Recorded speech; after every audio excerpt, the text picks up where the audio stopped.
Hey, what's up? Welcome to the B12 podcast, season 2, episode 1. We are back. We are glad that summer is almost over, fall is here, football season is back, and we are here to get you through it.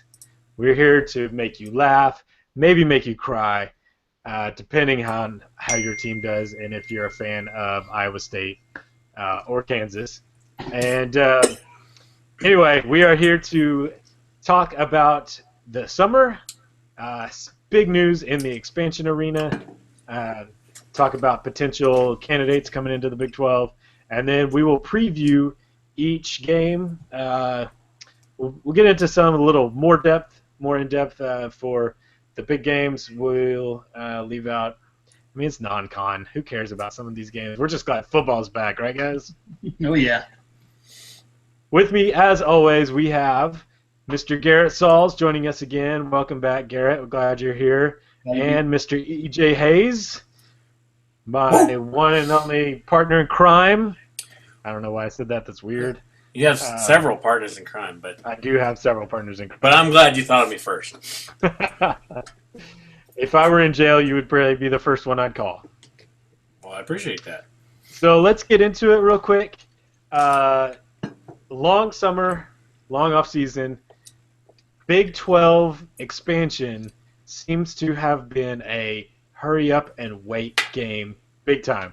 Seems like there was nothing for a long time, and then all of a sudden we have all this news, oh, we're expanding, and then nothing for a few weeks, and then in 3 days we get who's coming out in front and who's potential candidates and whatever. So last I heard, we had something like 20 schools vying for the job or for the positions. I think there's really probably 10, maybe 6. Garrett, do you want to give us like who the front runners are and what would be good about each one of them? Yeah, sure. So I think expansion's been really interesting. Like you said, it's been kind of ADD. I mean, if you want to like see the perfect microcosm of how Big 12 expansion has gone, look no further than David Boren, who 1 minute is just like, we need to expand, we're not doing enough, and then, oh, we shouldn't expand, that would really dilute, and then, oh, we should totally expand. And so it's just been kind of a bit of a roller coaster ride. And, you know, we've heard a lot of big names, we've heard this and that. You know, right now, you know, the rumors have settled, the dust has settled, and I think we're getting a clear picture of you know, who we're actually going to get. And I think it looks pretty good. I think the candidates, honestly, are about as good as you could hope for. You know, we're not going to swing anyone from the SEC or the ACC or the Pac-12 like some people think. That's just not going to happen. But as it stands right now, it's looking like BYU is a definite lock. I think a lot of people are trying to give this and that, saying, oh, their ethics code, or oh, you know, they don't play on Sundays, and oh, they're so far away. But I think that's a minor detail. If the Big 12 was concerned about that, we would have never went and gotten West Virginia. So I don't think that's about to be an issue now. So I think they're a lock. And then after that, it's, you know, is it going to be Houston or Cincinnati? You know, there are some other people in the mix. You know, some people are still thinking Memphis has an outside shot. You know, there's UCF, there's UConn, all these people. But forget that. It's going to be between Cincinnati and Houston. And personally, if I were to pick, I would say Cincinnati, because I just think Houston kind of dilutes things. You don't need another Texas team. Outside of football, what do they bring? And I think Cincinnati just brings the whole package for a lot of reasons. Rich recruiting grounds in Ohio. They have 60,000 students enrolled. That's huge. I mean, wow. Houston is huge too, but Cincinnati is pretty big too. Houston's not huge. Like, how many? I mean, you said the University of Houston has a lot of enrolled? I think so. I'd have to check the statistics. I know that their stadium doesn't hold very. It's under 40,000, maybe in the 30s. You know. Yeah. Well, and that's pretty small. So they're not that's enrollment, but you know what I mean. Like, we're talking about football here, right? So how big is Cincy Stadium? Do we know that? So I think Cincinnati Stadium really, it's probably pretty comparable. But I just pulled up the numbers for enrollment for University of Houston. It's 42,000. That's so is that on one campus? Yeah, it's one campus. Really? They're huge. Wow. But still, you know, the point is I just think Cincinnati, they're they're that missing link between West Virginia and the Big 12, and they're well-rounded, and it's a new market. And we go for Houston, we're essentially cannibalizing ourselves, cannibalizing our own recruits, and some people are scared of that, some people aren't. But if I had to pick, it'd be BYU and Cincy. BYU for obvious reasons. I think in terms of tradition and reach, global reach and impact, I think everyone would argue that BYU is up there with Power 5 people, that they belong in there. Yeah, BYU is interesting. I mean, obviously, just like Notre Dame and some other like religious entities, they're going to have people in every single state. You have certain packs of people that they follow BYU, just like almost like a religion, just simply because of their religious affiliation. So, it's kind of an interesting thought. I think simply because of that, that's going to be the biggest draw. I mean, and honestly, BYU's been pretty competitive lately. So they come in and if I'm not wrong, they beat Texas 2 or 3 years in a row. I think 2 years in a row. And they didn't just beat them; they smoked them. And we're talking Texas at Texas. So I think they've shown that they can play with when it's time they can play with the big dogs. They haven't been as consistent as say TCU was before entry, or even West Virginia. And I think after taking a few lumps, both of those teams, especially TCU, have shown that they can step it up and win at this level. West Virginia is, I think, they are more middle of the pack than I actually thought they'd be, which, doesn't always hurt my feelings because, who needs another powerhouse in your, conference kicking everybody's butt, right? But, no, I mean, I think if, they handle it right, then I think BYU is a great ad, honestly. Cincy, I just don't know about Cincinnati. I mean, I keep trying to think, you've got so many schools, you talk about major recruiting in Ohio.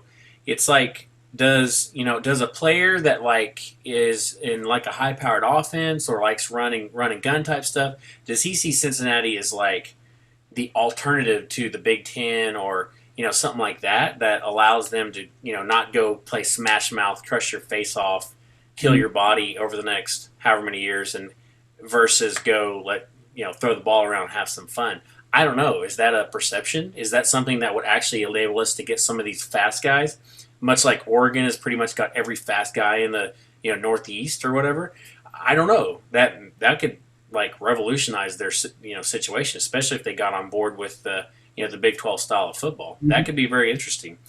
Now, in my opinion, Houston, just like you said, cannibalizing. Like, this is bad. I mean, in my opinion, this is bad because they're already getting 4-star recruits from us or whatever, right?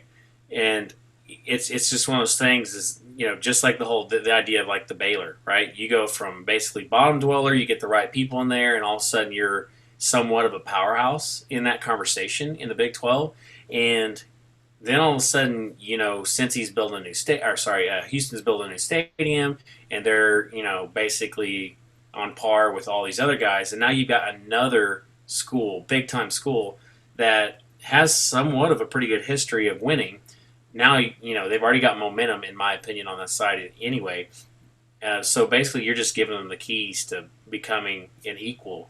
To me, why would you want to expand to someone like that when you could have an expansion to someone that actually helps the conference instead of drags them up by their, their bootstraps or whatever? So, I mean, to me, I don't know enough about Cincy to judge them against Houston, but maybe that answers the question. Is I don't know about Cincy. Who else in your mind, is even in this conversation or should be in your mind? So, well, I am actually a huge Colorado State fan. I mean, if I had a choice right now, I would pick BYU and Colorado State, and it makes sense geographically because they're both in the mountain time zone. I mean, if we're already going to go that far anyway, I actually think Colorado State is closer than actually West Virginia is to, I think it's Oklahoma City, which is basically the center of the Big 12 conference because we're right in the middle between all the Texas schools and then like the Kansas and Iowa State. So to me, those are my two favorites, and I would take Colorado State in a heartbeat. Um, and for me, the reason that Houston is a bad idea, one is the recruiting. Um, it it bothers me a little bit that they might be able to come in and be competitive immediately, but I think in the end, that's really what we want is we want some great competitive schools, and us beating up on each other probably hurts us with the college football playoff system, but like that makes you better. It's less about that, and it's actually something that Garrett said was they just don't seem to be a great all around school. And granted, I know very little about Houston, but at least with Cincy, they've been relatively they're not unknowns on the football field, but they are a basketball rich school, and I think that would be interesting in the Big 12 to maybe try and bolster up the basketball a little bit. Mhm. Um, but because this is a football podcast, Houston I think maybe has the upper leg just because they have been more relevant in recent years with Houston. Um, Yeah. so it's hard for me to argue on, oh, well, that opens up a pipeline to recruiting in Ohio. I don't know if that's true. It seems like if we really wanted kids from Ohio, we'd go up in there and try and get them anyway. I Did we don't know get if any players from West Virginia? Has any Big 12 school ever got a West Virginia player? that's an interesting question because you'd think that if Cincy becomes a Big 12 school, are Ohio kids going to start liking the Big 12? And maybe that will happen, but it just doesn't seem like that love would stretch out Well, I mean, I past guess Cincy. Rudolph's from North Carolina, right? Yeah. Well, South Carolina. South Carolina. But Yeah, I so think I mean, I don't know. like the interesting thing, I think it's not so much that you know. I think the way it opens up a recruiting pipeline is that it's an exposure thing. So high school kids go and watch Cincinnati play OU or Texas or OSU or whoever it may be.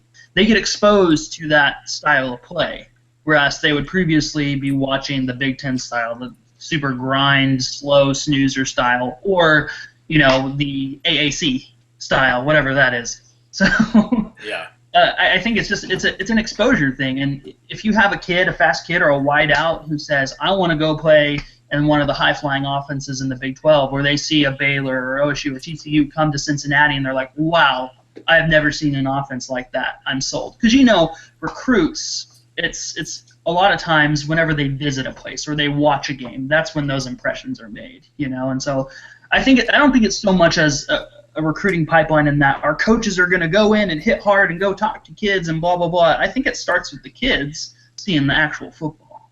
I think that's the argument for the recruitment pipeline. And in Houston, they already see that. They've seen that for forever. I mean, when Texas A&M was in the conference, they're very familiar. Houston area is very familiar with the Big 12 style of play. And I think what expansion kind of comes down to be honest, I mean, there are things that we want. There are candidates that we want. It's going to come down to politics. And Oh yeah. suffice to say, I think Houston's going to get in because they're going to be another Texas lackey. That's what it is. Texas wants Houston because they want another, Texas Tech, another, player that they can control and kind of leverage the Big 12 to their own benefit. So let's talk about this Colorado State that's in Mountain West right now. So first, does it seem like a slap in the face to get rid of Colorado and then get Colorado State, more or less the younger brother? I mean, talk to me about this, Chris, because this feels a little like worse, not worse, just maybe like weird. Houston's not good because they're perceived little brother, but this is actual possible little brother. Yeah, and I see your point, and it might feel a little bit, incestuous or whatever. I don't think it is. The thing about Colorado is they got cold feet. They jumped ship before they really knew, before anything was really settled, and they got scared. And so they Kind of like, what is your favorite color? Blue. No, green. Yeah. Ah! And so they took off for what they thought were greener pastures, which is fine because they ultimately have to do what's best for Colorado. and they have to do what's best for themselves. Sure. So I do miss Colorado, the University of Colorado. I think Boulder's an awesome place. I think it's fun to go up there and play. They had a cool stadium. In the Um, Buffalo, they the had the dude that about Buffalo, kills undergrads. right? Pretty awesome. They ultimately weren't that competitive in football, which is fine. But it's a cool place I to feel like go. they had their, yeah, it's a cool place to go. But that being said, I think they had their chance and they kind of blew it. So it seems like they shouldn't be upset about us going in and asking Colorado State because are we going to lure Colorado back? Like, would we ask them to No. come back when they kind of burned us once? I don't think we ever would for any reason. For simply for the fact that they're not appealing from a revenue standpoint. They went from Big 12 bottom feeder to Pac-12 bottom feeder. The Right. Pac-12 isn't really doing that much better than the Big 12 right now. So Yeah. So let's talk about this bottom feeder. Is it benefit? Okay, so obviously it would benefit the Big 12 to get all the best schools from every conference because you'd have this massive powerhouse of people. But in reality, let's talk about in reality. Would you pick a more of a bottom feeder school like so perceived? And this obviously has nothing to do with anything because you got to play the games. But this is just Right. semi perception right now because I don't know anything. Don't quote me on that. But so say Houston, I feel like would stand a better chance in Big 12 style day one right, than Cincinnati in football, right? absolutely. So my question is would it ever benefit the conference to actually pick Cincinnati over Houston so that they're less competitive? And what I mean by that is Cincinnati's got 60,000 enrolled. They've got the basketball thing. Overall, they may be a better school for the Big 12. They've got this other we're not cannibalizing our recruits, but in reality, just talk about how would that help us or hurt us? Us meaning the Big 12. Would we go Well, for a possible bottom feeders football school, or would we go for a school that could actually shake some things up mhm. as a little cousin, little brother, tiny half brother dude? I think it's an interesting thought because I think the reality is bringing BYU in, it's essentially bringing another Texas in. The political climate of the Big 12 is going to drastically shift with BYU in because they are notoriously not good to work with. And so that is going to kind of tilt things out, make things a little more unpredictable. And so I think you do have to balance that out. I mean, people say, like, yeah, we want the best football. We want to bring, the most competitive people in. But you also, I think I think that's the motivation behind Texas wanting Houston so bad, is that they want They can push someone them around. who has waves, Mm, And interesting. maybe Houston is competitive on the football field, and they absolutely would be. I think probably the most competitive candidate, even more than BYU, to be honest, because they fit within that Big 12 style of football. But they're not going to make a whole lot of waves. But someone like Cincy, someone like Colorado State, especially Colorado State, you've seen. I don't know if you've watched them in the offseason. They've been very much ingratiating themselves to the Big 12. They're kind of, like, we would just be so glad to be there, type of mentality. And so, yeah, a candidate like that, they're going to be middle of the pack, probably lower, and they're not going to cause a lot of waves. And so, yeah, that would totally balance out kind of BYU's massive ego joining the conference. So let's talk about that. So two things is does someone like Colorado State even bring enough draw to help the whole situation with money and TV and all that first? And two, is BYU going to basically kill the conference by being and I've not really heard what you just said. I'll take your word at it. Like they're hard to work with.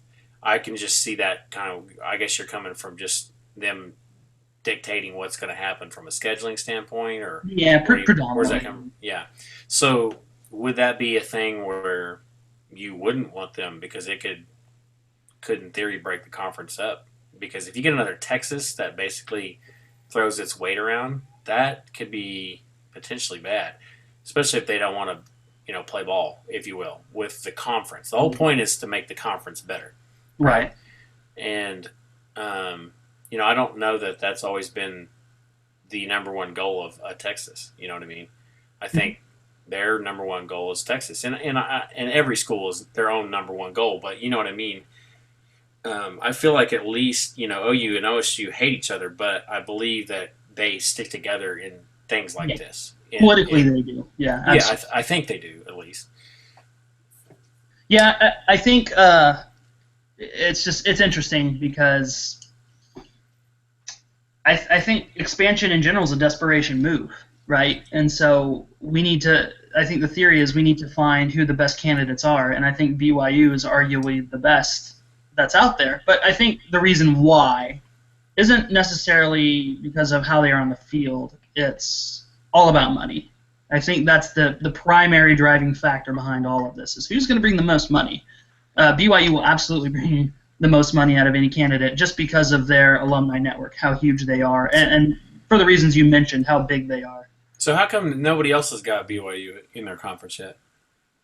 I think it really has to do with the scheduling dilemma. That's been kind of What's the dilemma? Well, so they don't play on Sundays. Neither do any other Big 12 school. I've never seen a Big 12 school play on Sunday.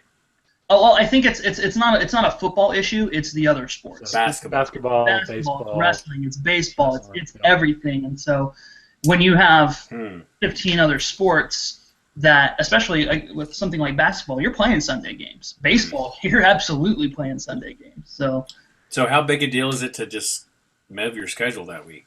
Is it basically saying BYU has a full week every week and everybody else has a cut schedule because of BYU? Is that the idea? In other words, I think that's if BYU always plays on a Saturday because they can't play on a Sunday, but I play on a Sunday, then I have to play on a Monday and then a Wednesday and then a Saturday, I get my week cut short because of BYU week. But BYU doesn't because I guess they're all getting the same amount of days, but I don't know. I'm trying to figure out what difference does it make. As far as scheduling, I don't know if it really makes that much of a difference if you're just throwing like one day in between there, because if you say play on a Monday, Wednesday, Saturday, then your next week is actually expanded because you have Sunday off when you normally would have played on Sunday. Exactly. So I don't know about that, the scheduling. Politically, I'm all about BYU coming in. I think like the Big 12 is already on rocky ground. Let the chaos reign. People think that we're done in 2025 anyway when our TV contracts run out. Let's just go out and have as much crazy fun as we can, and let's just cause as much disruption as possible. Burn it and be done with it after that, Yeah, so the neighbors, they were talking tonight about let's just OU and OSU go to the SEC. That was their solution. Forget about all this drama. They don't want any crazy. Let's just go to the SEC and get it over with. We'll just be, extension of Arkansas or whatever. So what do you think about that? One, I don't think that's really an answer because I think the SEC only takes one school per state. Mm-hmm. So they would have to bend that self-imposed rule. Per state? Yep.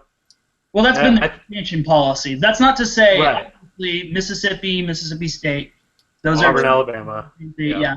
And so, but those are historical, right? That was when the Southeastern Conference was merely based off of, it's still very much regional, but, very much historic. It wasn't the glamour that it is now, But I don't know. They might make an exception because OU is obviously very attractive, but OSU, though I don't think OSU would be attractive enough for the SEC to go by themselves, it might be a nice little bonus for them. Well, they took Missouri, for God's sake.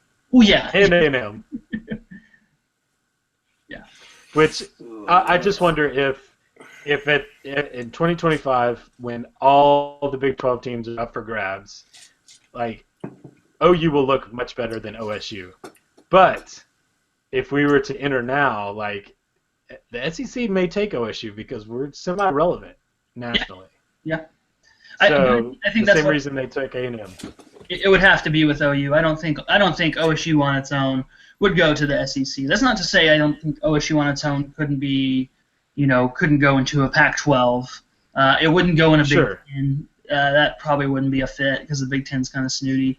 Maybe the ACC. I don't know. Things have happened, so. if Oklahoma State wanted to get into the SEC, it would have to be before the dissolution of the Big 12 Yeah. when all of the Big 12 teams are up for grabs. But I think I'll say this. I think it's all a moot point anyway because Sure. it's going to super conferences.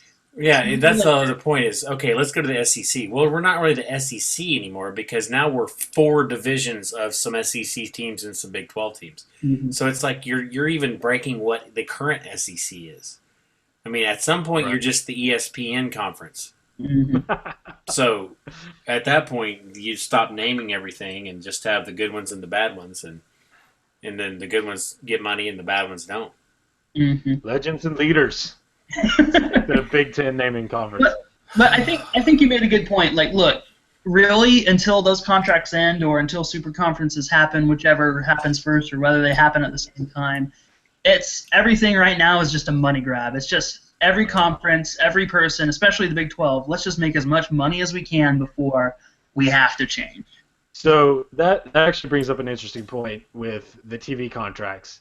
According to the Fox and the ESPN contracts, if the Big 12 expands, those networks have to pay the same rate that they're paying now for each school.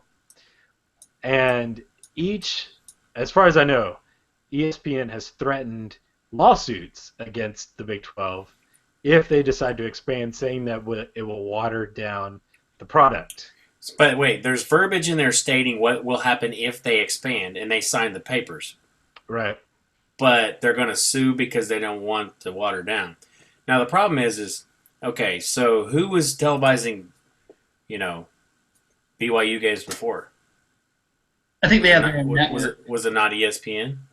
Well, yeah, I think it's a combination. I think ESPN does. I want to say ABC or some one of those networks does. So it's kind of a deal they have, like Notre Dame, essentially, right? Right. So they've got some deal going with those guys now. Are they going to be paying substantially more because they're in the Big 12 and they have to be allotted the same amount of money? I think that's what I think for ESPN, it's kind of like a scheduling issue, right? So all of a sudden you have BYU that enters the Big 12 conference, and then ESPN says we air so many of your games. Fox says we air so many of your games. Well, now they have to air a BYU game with whoever Big 12 person versus maybe something that would have higher viewership, right? So that's a money loss for them. But BYU is probably the wrong example to use. Let's just use Houston as a different example, because Houston's not going to be as profitable. Or even like Memphis, right? That's just, you're not going to get ratings from Memphis versus Kansas unless it's basketball. So what we need to look at the ratings for OU Houston. Yeah. And we need to compare that next week. We need to compare it with a BYU, whoever they're playing. I just want to see what the ratings difference are, and then maybe look at a Cincinnati and maybe like a Colorado State. I'd be curious to hear those, 3 or 4 teams, how they compare, especially with Houston playing OU, right? Mm-hmm. Obviously, that'll probably be a bigger draw because it's the opening weekend and everybody's fired up and wants to watch all the football they possibly can. But I'd just like to see opening weekend's ratings with those teams. I'd just be curious. Well, I think another thing, too, I think per the pro-rata clause, and at least ESPN, and maybe it's with ESPN and Fox, but per those clauses, I think it's something like they have to give $25 million for each team that the Big 12 has. So obviously, if 4 teams come in, that's $100 million they have to shell out versus $50 million. And so they're looking at that and the possible return on investment by whoever goes into the conference. But aren't they already giving them money for their other games? So in other words, it's not a full $25 million they're losing because they were giving them money with their other schedule. So Houston, for example, they're giving money to the American Athletic Conference, but the thing is that money, you can probably guess, is significantly less than the Big 12, just because their contract isn't worth near as much. Right. But so the thing about it is the reason ESPN can afford to give $25 million a school is because they get enough watchers to sell advertising. Mm-hmm. So every team that plays Houston in the Big 12 is going to have high ratings because they're in the Big 12. So to me, doesn't this balance itself out a little bit? Because they're like, oh, we're going to pay them $25 million. We were already paying them for their other conference, and the games are going to be bigger games, more watched games, week in and week out. So I'm confused. I mean, you think it's Houston. We don't want to see what happens with Houston because they could possibly beat a Big 12 team. You think that's not going to be a huge draw every single week? I mean, it is. You would think it would, but it's funny that you mentioned that. Clearly, ESPN hasn't been doing great in terms of retaining subscribers because they lost 2 million subscribers in the past year. So wait, what are they doing wrong? This is totally a tangent. I don't watch ESPN much anymore. Mm-hmm. I used to watch it all the time, every minute. It was always on. What changed?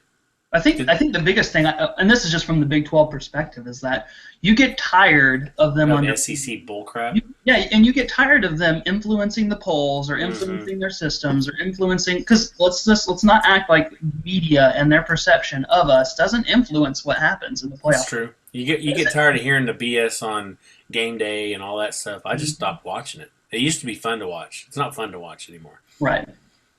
You know, Herb Street talking about how awesome the SEC is not my idea of a good time. No, absolutely not. So I think that's a big portion of it is everyone is just a little bit disillusioned with ESPN. You don't want to hear some analysts talk about how they're not going to make it, how they're not as good as Ohio State or whatever, right? Right. You don't care about that. Well, you know, they're always going to talk about the better teams. And correct me if I'm wrong, and this may be how it's always been, because I know that there's always been 15 teams that are always in the top 15, you know, more or less, or the top 20, the 15 teams that are always in the top 25. It's the same thing over and over, year after year. The Florida States, the Ohio States, the Michigans, the USCs, the OUs, the Texas, the Alabama, you know, et cetera. So they've always done this, but it seems like recently, especially with the SEC national championship, the one that OSU got snubbed on, I feel like since then it's been so SEC heavy.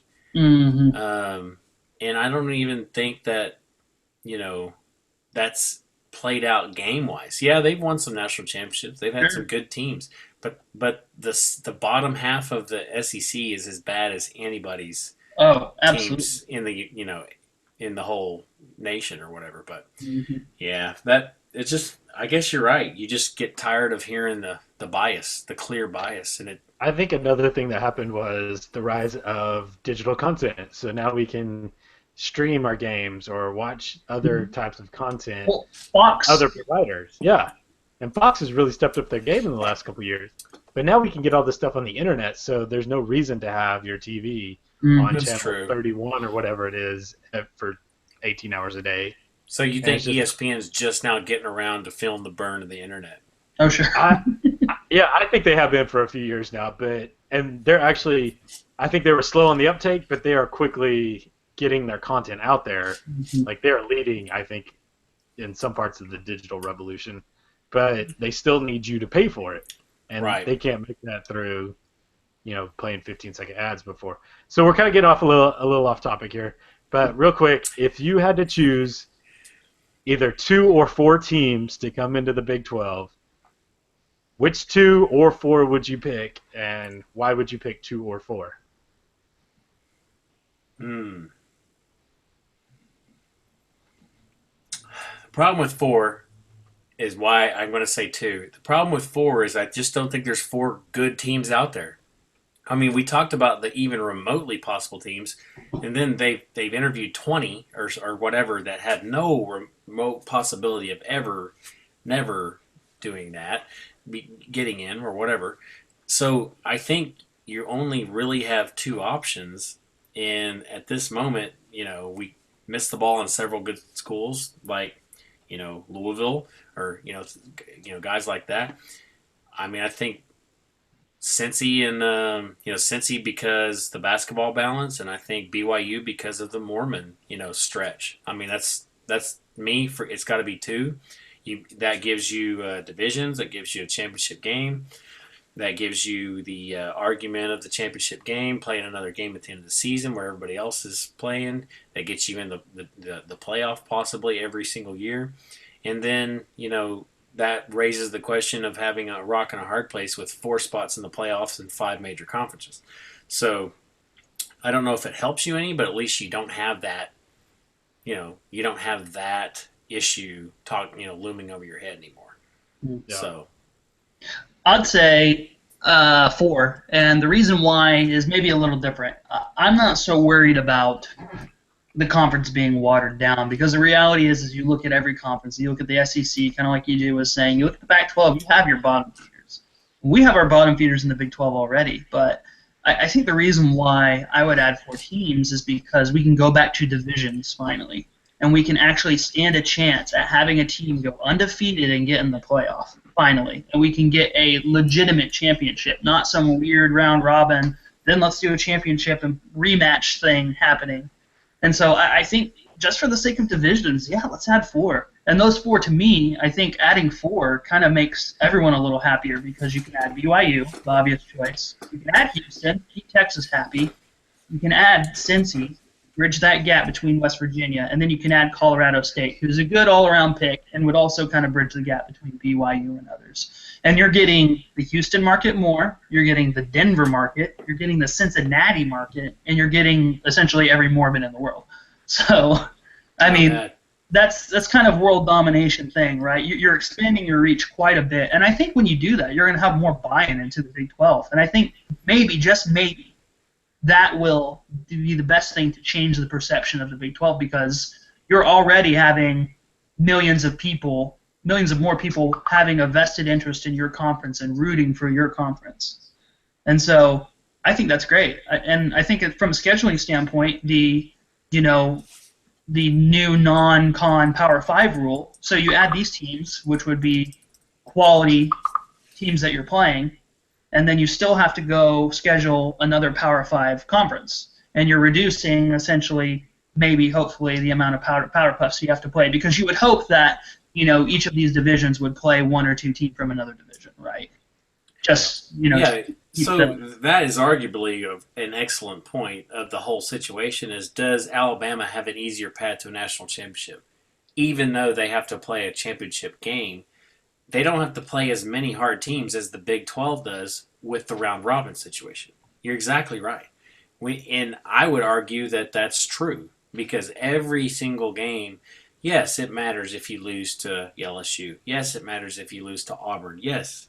But, there's less of these games. You're playing straight. When I say powder puff, I mean even more powder puff than actual Baylor and OSU and OU are playing. Like powder puff, like Arkansas Pine Bluff, like bicycle team. It's bad what Alabama does at the end of the season. When it's basically resting their starters for the championship game. I mean, nobody talks about that. I mean, it drives me crazy. We're battling TCU and Baylor and OU in the last 3, and they're off and have a powder puff and then they're basically rested up for the national championship or the SEC championship and the national championship. So does that allow the Big 12 to stay in the conversation and have its powerhouses have an easier path? Maybe. Yeah, I think so. So I mean, I actually like your argument better than mine. Weirdly, because I started this argument. So good job. I mean, you look back to the Big 12 in the old times, and who won the Big 12 North every year? Nebraska. Yeah. Nebraska. Who wins the SEC East every year? Georgia, for the most part. Maybe Florida. And Florida and Georgia have put out some garbage teams these past years. And they've been in the national championship conversation all the same. Mm-hmm. And Nebraska hasn't been in the championship talk since they moved to the No. Funny that happens, isn't it? Yeah, right? Yeah. Okay, let's that was actually really fantastic, and I'm not even going to attempt to try and follow that up. So let's talk about some actually, let's just go ahead and get into the previews. Like, this is what we've all been waiting for. Week 1. We are finally at some football. So, ultimate desperation move, just before you continue, the ultimate desperation move was last Saturday. You're so desperate to watch any sort of college football. I sat there with my family, and we watched North Dakota State play Charleston Southern every minute. we were That's some fine football. invested in this game, and it was so funny to hear the people call it too, because they're just, you can tell it's just everyone's just ready for this week, and so this week cannot come soon enough because I don't want to watch FCS football anymore. It's just so bad. It's just so bad. You couldn't even rely on North Dakota State to be like an awesome dominance. It was crap. Yeah, okay. So we're opening up, obviously, a big chunk of the non-con schedule. So we've got some powder puff teams going on. The first Big 12 game that actually kicks off is Northwestern State at Baylor on Friday, actually, September 2nd. They play at 6:30, and then later that night, K-State is at Stanford. number 8 Stanford. Yes. So those are going to be huge. Let's talk about that one for a second. So yeah, let's do it. Obviously, they've really. I mean, Stanford got the running back, right? So Kansas State, that is an interesting matchup because Kansas State and Stanford, in my opinion, are very similar teams. Mm-hmm. Just smart, smash mouth. Can throw it on you every once in a while, but mostly just smart and smash mouth, which is kind of an interesting combo. So I have no idea how good Kansas State is. I don't think anybody does, even them probably. But I actually think that I think that might be an interesting little matchup. This is a game that suits them, right? Kansas State has always been a, grind it out, low scoring, keep it close type of game. Like that's where they thrive. Where they don't thrive is when they're getting blown out by OU, someone who's going to just vomit on them all the time, and then it's just too late. Then they're gassed, they can't do anything. But I think Kansas State and Stanford, it's just perfect.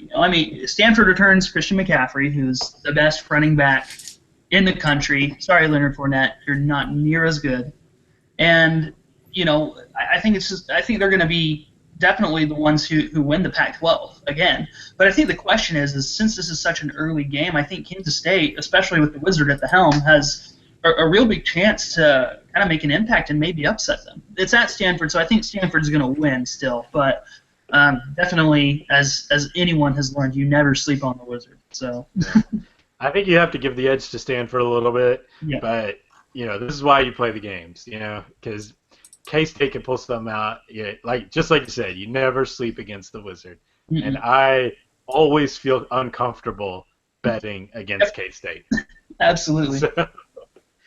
So the next game we have that is huge and has potential future Big 12 implications is number 3 Oklahoma at number 15 Houston. I don't know how Houston has a number 15 ranking. I don't either. Must be a carryover from last season, which is fine. It will shake out. The media god bias wanted Oklahoma to have a really high-ranked team to start off. So maybe OU beats them by 40, and they're number 1 next week. Yeah. I'm just saying. Yeah. I think this is interesting, though. I think this is probably the biggest trap game on Oklahoma's schedule. I think that their mentality is they're thinking that why is Houston ranked so high? They don't deserve it. Who have they played? I think OU has a history of overlooking opponents like this. And I think that this game is going to be an absolute shootout. I mean, OU's defense isn't great. It wasn't great last year. It's not going to be that great this year. It's good enough, as are most defenses in the Big 12. But I think this one's going to be an absolute shootout. And OU better be careful because Houston does have firepower, and if they sleep on them and they think they're going to roll into this, and if Baker Mayfield stutters for a second and can't keep up, it's going to be bad news. But I think OU should win this, but they have so much pressure on them, and we know what happens when OU has a lot of pressure and love. That's Somewhere true. down the road, they do what they always do. So I find it fascinating that, not to jump too far ahead, but have you seen OU's schedule? Ohio State? Brutal. They have one of the toughest schedules. Good Lord, have mercy, guys. This is brutality. So anyway, I just like to say that I actually do give them props for their schedule. Yeah. Wow. Good move. But I think whenever they made this schedule, they probably weren't thinking Houston was going to be this good. Because Yeah. schedules are made a few years in advance, and so Right. I think now they're like crap because they have nothing. They have nothing Well, to win out of this matchup with Houston. honestly, if you're going to be having a schedule like this with one of the best, statistical quarterbacks in the nation, one of the best running backs in the nation, this is probably a good time for them to have a really tough schedule because of just sheer, returning players. So I think they're actually sitting pretty good. Yep.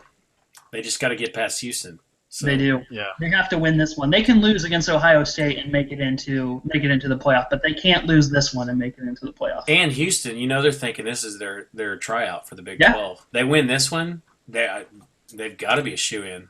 Yep. It's going to be hard to ignore them after they go and knock off someone like OU if they do it. So Yeah, exactly. All right. So the next matchup, the OU Houston game is at 11 a.m. on ABC. Also at 11 a.m. on Fox Sports 1 is Missouri at West Virginia. And kind of the reason we're previewing this one is these teams seem to be fairly evenly matched, so we think this is going to be a pretty good game. Mm-hmm. Not that it is SEC against Big 12. Now, Missouri has a know- new coach, right? I don't know. Oh, And I also boy, don't know retired. what the... yeah, Gary Pinkel left. Yeah, Yeah. he left. Okay. For several reasons, but Yeah, it's complicated. yeah. So we don't even know what Missouri's going to look like. This No, is not we- the Missouri of the last 20 years, right? No, and they lost a lot of players too with the whole kind of controversy that was going on. So I think Mizzou is kind of scatterbrained. And I'll say this about West Virginia: they're going to be sneaky good this year.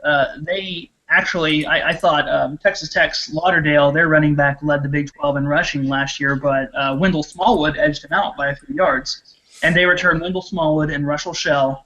I believe Skylar Howard is returning. He's an okay quarterback. He can bomb it. He can make some plays. He can be sneaky. But that rushing attack, man, I think they're going to run all over Mizzou. Yeah. I'm thinking this is not going to be pretty, but you never know. But this is almost like a weird Big 12 strangers passing in the night game. You're like, hey, peace out. Fun fact: this is actually the first old Big 12 Matchup. member that's playing against a current Big 12 team. Granted, West Virginia wasn't in the Big 12 and Mizzou was, so it's kind of different. It's not like Mizzou's playing Kansas, who's a big rival of theirs, or Mizzou's playing any of us, but this is kind of a first, Yeah, well, we played Missouri in a bowl game. Well, yeah, but that was the powers that be ordained to that one. That's true. So I think it's interesting. You never really know what West Virginia team is going to show up. So they feel a little bit bipolar at the moment. They are. I hope they pull it out. I think it'll be interesting just to have a Big 12 team over an SEC opponent. So after that is Southeastern Louisiana at Oklahoma State, Rhode Island at Kansas, Northern Iowa at Iowa State, South Dakota State at TCU, Stephen F. Austin at Texas Tech. Those round out the Saturday games. And then on Sunday, 6:30 on ABC, number 10 Notre Dame at Texas. Now, they've played each other several times over the last few years, right? Oh, yeah, they kind of have a thing. Yeah, it all depends. So who's Texas quarterback now? It's going to be – it's either between – I think Gerard Hurd went out to wide receiver. Right. I think it's Shane Boucherel, who's the freshman coming in, who's been, I guess, impressive, and I can't remember the other guy's name. I'm going blank. It's still yeah. Swoops, Tyrone Swoops. Tyrone Swoops? Yep. He's still around? He's still around. Obviously, Swoops hasn't been good enough for them to name the starter. Shane Boucherel's a freshman, so I think I think Texas is where they were at last year with the quarterback position. I think they haven't quite improved. But Texas does have a great rushing game with Chris Warren, who was their breakout back last year. I believe he kind of came in mid-season. They gave him a chance, and he is a monster. And so he can really get it done on the ground. There's another running back. Oh, I can't remember his name. He's pretty good too. But they lose Jonathan Gray, who was a veteran in their rushing attack.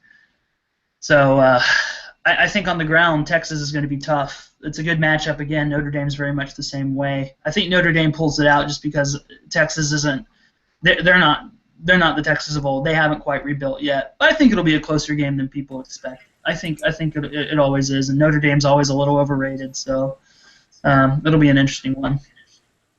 So per ESPN.com, Charlie Strong is not going to give the Irish any more information than they need, and so he's not naming the quarterback because that is a huge win, and that's a huge secret for they have to. The Irish now have to develop 2 game plans. Oh yeah. For 2 different quarterbacks. 2 game plans allowed to not stop the quarterback that can't do anything. Right. Yeah. So they're actually saying that both of the quarterbacks probably will play against Notre Dame. That doesn't surprise me. That'll be interesting to see how they utilize both of them. Donta Freeman, that's who it was, the other quarterback. Okay. Or, not quarterback, but running back. So is this Texas's year to rebound and become a powerhouse again, or are they still a few years out? I don't even know how far out they are. I'd say a few years. I used to say I believe kind of in what Charlie Strong's doing there, and maybe he's bringing good guys in, but Texas is getting blue chip recruits, and they're just not doing anything with it. So I have to think that no progress is being made. I don't know. I want to give Charlie Strong a few more years there, but there's just no progress. Texas always feels like they're just 2 years out from being really good. Yeah. But every year it's 2 years. And I'm with you. Like I want to believe in Charlie. You got to be, If you're Texas, it has to be now. If you're Texas, it has to be now. Mm-hmm. I'm sorry, but I don't see how you could get any recruit you wanted and still not win. I mean, I don't understand what's going on. I mean, I don't know. I thought Charlie Strong would turn around faster than this. I mean, I think he thought that too, and I'm sure he's as frustrated as anybody in the Texas, realm. But gosh, if he doesn't win this year, I got to think that guy's out. Yeah. I mean, I don't know. Maybe I'm wrong. But think about it. You're telling me you can't find a quarterback in the state of Texas worth something who doesn't want to play for the Texas Longhorns? Like, something's wrong. How can this team not get a quarterback? I don't know. You went from Colt McCoy to nothing. I mean, how can you not recruit quarterbacks after Vince Young and Colt McCoy? I just don't get it. Beyond me. The irony would be is if Houston actually dilutes the talent pool that Texas is able to pull from and just makes Texas worse. Yeah. Because Houston joins. Yeah. Because you got to think that Texas has to get mostly Texas players because that's who they are, right? Oh, sure, absolutely. So now you've lost most of or at least part of the Houston area, just from being able to pull. Oh my goodness, Texas is gonna Texas. Yeah, they are. All right, well, I have 2 closing questions for you guys. We're about to wrap this thing up. Got about 10 more minutes or so. So, what do you guys think about the rule that the Big 12 enacted this year, or passed this year, about having to schedule a Power 5 non-conference game? Yes, 1,000 times yes. I think we're all tired of watching people play powder puffs, and that's not going to change that. But I think this is an easy thing that the Big 12 can do to change their perception. To say you can't point at us now because look, we're scheduling a Power 5 opponent. You can't do that anymore because we're all doing that. We're paying our dues, and so I think that's an absolutely 100% move. There's absolutely nothing wrong with that, and it's going to be more money for everyone. So win-win-win. So my thing is what happens to all these small schools? Do they not get this, kind of chance to play big guys like the TCUs and the Boise States to knock off the big dogs, to get national, thing going, to build their school up, like what about these guys? So, like, the other side of this coin is these guys are getting, I mean, their whole, they literally have their entire budget could stem from playing an OU or an OSU Mhm. like these Powder Puff, Arkansas, Pine Bluff bicycle players. They get a lot of money playing Alabama's in the middle of the season, right? So, what happens to these guys? Do they just close up shop because they can't schedule anything because all the spots are taken by all the other Power Fives? Because you line up all the Power Fives, and then where are these guys fit in that, right? Mhm. So is the ecosystem rely on these powder puff games, if you will? Yeah, I know I'm going to get my tail whipped. Maybe I win. Maybe I make some, sparks, and that helps me recruit next year. But I get a lot of money out of it, right? That's Mhm. the whole point. And I get, hey, somebody watched my style and now knows who I am because I played, whoever. I don't know. Is there something to that?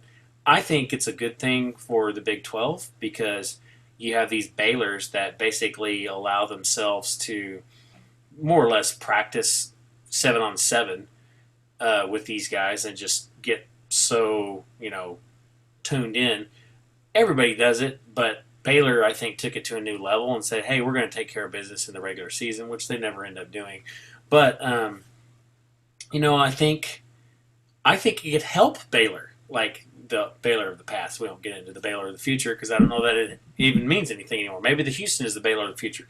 But you know, I think it actually helps Baylor because that kind of gets them in a mindset that they're not the best in the world and they maybe can get a little more mentally tough at the end of the season when they've played in Ohio State, when they've played a big dog. And then, okay, we played this big dog last year. Next year, we know what to expect. This is how programs grow: is playing bigger teams. And I think the Mhm. perception of the Big 12 now is that we're not as big as the big teams. So let's play the big teams and let's see who's the biggest. I mean, Yeah, that's my opinion. So I kind of worry about the smaller teams, but I think it's best for our conference to play bigger teams whenever possible. And I think OU is obviously doing that this season, and yep. as is Texas. Right? We're playing Pitt, obviously not at Ohio State or Notre Dame, but at least it's not three powder puffs, right? Right. So that's my opinion. Mhm. Yeah, you're such a bleeding heart, EJ. You care about all these little schools that nobody's ever heard I of. know I should be a liberal. All right. We appreciate you guys joining us. We're going to wrap this up with one more question. And it actually has absolutely nothing to do with hardly anything. But do either of you think that there is a current Power 5 school secretly vying for a spot in the Big 12, but it's been kept out of the news because of perception or whatever reason? Like, let's get a little conspiracy theory here. Let's get a little crazy. What is that Power 5 school trying to get into the Big 12, or maybe you're trying to get back into the Big 12? And if you haven't heard of one or you don't know one, what is one that you wish that was trying to get into the Big 12? So I heard this was granted months ago when Big 12 expansion talk was just starting. But whenever the Big 12 convened in Dallas Fort Worth area, I can't remember where it was exactly, somewhere around there, the Florida State athletic director was spotted in the vicinity. I don't know what that's all about. I would think that the ACC is a pretty stable league, and they just signed their new grant of rights or whatever it is with whatever, But you never know. You just never know. It's just college football is a crazy place, and I'm not saying that Florida State secretly wants that. I'm not saying that that's going to happen, but it does seem a little suspicious that their AD would be there at that same time for no reason. So I don't know. Yeah. Well, so I heard just tonight that the rumor is Nebraska wants back in. Mm. So, I mean, personally, I think it's a great fit because, I always thought Nebraska was, I mean, I hated them when they beat us, but, other than that, they know how to compete in this league. I think they always had their style, but also played well against, whatever was going on in the Big 12. So I actually think they want to go back to the glory days of the the Big 8, the Big 12, whatever. Now, were they a Big 8 member? Was Nebraska a Big 8 member? They were. Yeah, that was right on the verge of my super existence in the college football realm. But That was on the verge of my existence. oh, I feel older now. Okay, so but no, I mean, I think I'd almost. I mean, I don't think I'd want Missouri back because I thought they kind of weaseled. I don't think I'd want A&M back because I just never really liked them. But Nebraska, yeah, I mean, I'd take them back. Nebraska has a lot of history, and so a good portion of my family's Nebraska fans because a lot of them live up there. So I get to hear it from them all the time, and I see they're definitely the type of people who they would want back in, but they would never, ever, ever tell you that they wanted back in. Yeah, ever. Yeah, because that makes you look like a tool. Oh yeah, because things are so much better in the Big Ten. Oh, we're academic now. Oh, we're very prestigious. Yeah. We're legends. No leaders. No blue. No green. But I think there are a lot of Nebraska fans who miss those glory days, and you ask OU fans too. They miss playing Nebraska every Thanksgiving weekend. That was a big thing for them. That was always the game back in the day. Huge, right? So, epic games. So I don't know if I heard actually anything substantial, but what I think actually makes sense in a Power 5 school I would like to see is Arizona State. The zoning. I don't think they're on the block for it, but I think it would be really, really interesting to see Arizona State come over. And if it was a deal breaker, I would take Arizona, and in a combo deal with Arizona and Arizona State. Well, I think you'd need to take both of them. That would be kind of weird, not taking both. So they're Pac-12. Yeah, both. They fit very well with the Big 12's identity too. Yeah, I think they both have pretty good brands, just in general. Yep. So they're middle of the pack, if not bottom dweller of the Pac-12, right? Actually, they vie for, the top, but they never actually get it, right? Over the last several years, anyway. Arizona has had some good teams in the past, and Arizona State's had a few decent ones in recent memory. I always equate Arizona State as like the West Virginia of the Pac-12, but one of those two, since USC's been down so much, they always inevitably end up winning the Pac-12 South. And so they're always playing, obviously not last year, but years before that, they would go and play Stanford or Oregon in those championship games. And so, they're strong, but they're like a Texas Tech or a West Virginia. That's what you'd be adding. Yeah, that'd be interesting. How many teams is in the Pac-12? 16? 14? Yeah, I think so.